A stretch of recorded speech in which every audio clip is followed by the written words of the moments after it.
পুলিচৰ বেটেলিয়ান আমাৰ যিবিলাক আছে সেই বেটেলিয়নৰ সামগ্ৰিক পুলিচৰ যিটো আমি এটা ট্ৰেন্সফৰ্মেশ্যন বিচাৰিছোঁ তাত যথেষ্ট ভূমিকা আছে কাৰণ অসম পুলিচত প্ৰায় 30,000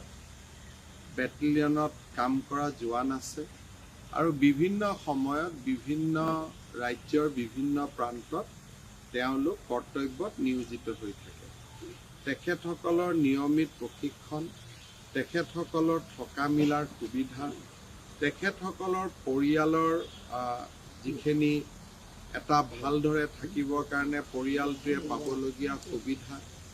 আৰু বেটেলিয়ন একোটাৰ সামাজিক দায়বদ্ধতা এই দিশবোৰৰ ওপৰত আমি বহুত দিন একেলগে বহি আলোচনা কৰা নাছিলোঁ প্ৰথমবাৰৰ বাবে আজি আমি যেনেকৈ ডিচি আৰু এছপি সকলৰ লগত বহোঁ আৰু সমস্যাসমূহ বুজিবলৈ চেষ্টা কৰোঁ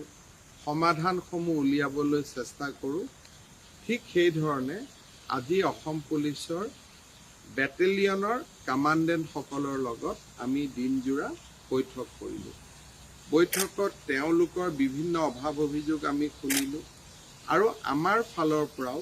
নিয়মিত প্ৰশিক্ষণ সামাজিক দায়বদ্ধতা তেওঁলোকে কি ধৰণে খেলা ধূলা আদিৰ জৰিয়তে জোৱানসকলক অধিক উৎসাহী কৰি ৰাখিব পাৰে যিসকল বেটেলিয়নৰ কলনীত থাকে তেওঁলোকৰ পৰিয়ালৰ শিক্ষা দীক্ষা কোৱাৰ্টাৰ আদিৰ সা সুবিধা এই গোটেই কথাবিলাক আজি আমি দিনটো খৰচি মাৰি আলোচনা কৰিলোঁ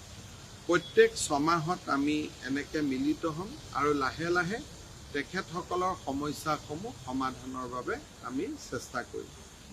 লগতে আমাৰ দেৰগাঁও যিখন আৰক্ষী আমাৰ প্ৰশিক্ষণ কেন্দ্ৰ আছিল সেই প্ৰশিক্ষণ কেন্দ্ৰটি